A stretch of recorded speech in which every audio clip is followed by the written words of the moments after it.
Hi, this is Jane with GreenBiz. We're standing over in our retail garden center, so if you hear some customers talking, that's why. Today our subject is azaleas. Now, I gotta tell you, I came down from Minnesota, and when I lived in Minnesota, they sold some azaleas. But it wasn't until I moved south that I really got to enjoy azaleas. Oh my goodness, they are beautiful down here. Nothing like that stuff you grow up north. So we're going to talk a little bit about taking care of the azaleas that you probably have in your yard, or that you could have in your yard. There's a couple different kinds. Well, okay, there's lots of different kinds, but the two kinds I'm going to talk about are the ones that bloom once in a season, and then the ones that bloom several times through the season. So spring, a few blooms in the summer, and then also in the fall. This particular azalea that I have in front of me is a single blooming azalea. It blooms in the spring and then it's done for the rest of the year. So say that I want to trim back this azalea that has bloomed one time and it's done. When would I do that?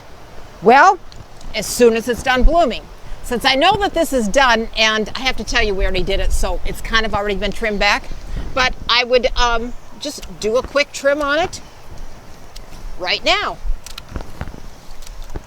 And I'm not going to affect the blooms for next year.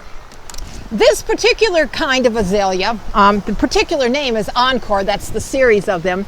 This one blooms multiple times through the season. So when this one is done blooming, for instance, here is a bloom that is done, I want to make sure that I have done just a very light trim on that one right away when it's done blooming. And I don't want to do a heavy trim on something like this, because if I do, I won't be getting other blooms this season. So your repeat bloomers, you need to do a very light trim on them until that fall trim, then you can trim them back a little more if you need to.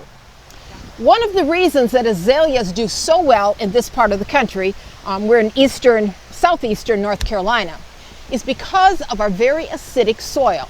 Now we can grow pine trees like nothing over here.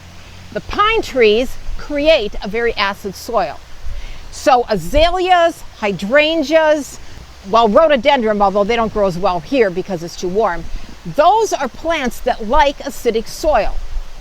When you are planting an azalea, for instance, you still are going to need to do some, for instance, like some composted manure with your planting, the time of planting in your soil. But you may also want to use some peat moss. That is, when it breaks down, it will create more of an acid soil. Those types of plants that I just mentioned can all kind of grow well together. And a lot of it is because of the soil. Azaleas don't like to be planted, however, in very wet soil. That would be soil that stays wet, so say like in a bog area. They have a shallow root system, and they just will not be happy in a very wet system. Make sure that you have well-drained soil in the location that you plant your azaleas. Down here in the southeast corner of North Carolina, where I live, we like to use mulch on the ground. Now, when I was up north, we used mulch because it got so cold in the winter. Down here it is for a completely opposite reason. It's because it gets so hot in the summer. And even when you have a plant that is in the shade, you want to have some mulch because it does help to protect that root system from the heat of the sun, from that intense heat of the sun. So what kind of a mulch would you use for an azalea? We would recommend pine straw over, say, like a wood mulch, and definitely over rock. The pine straw, because it comes from pine trees, is going to help to create even further acidic soil. And so it's a perfect mulch for your azaleas. The other thing about planting azaleas you may have as a question is, should it be planted in the sun, the shade? What's the best place? We keep ours under a shade cloth over at the retail center here.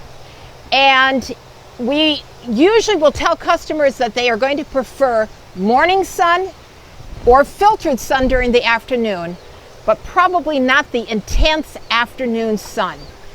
It gets so hot if you do that. Now, if you plant them in complete shade, you're just not going to get as many flowers.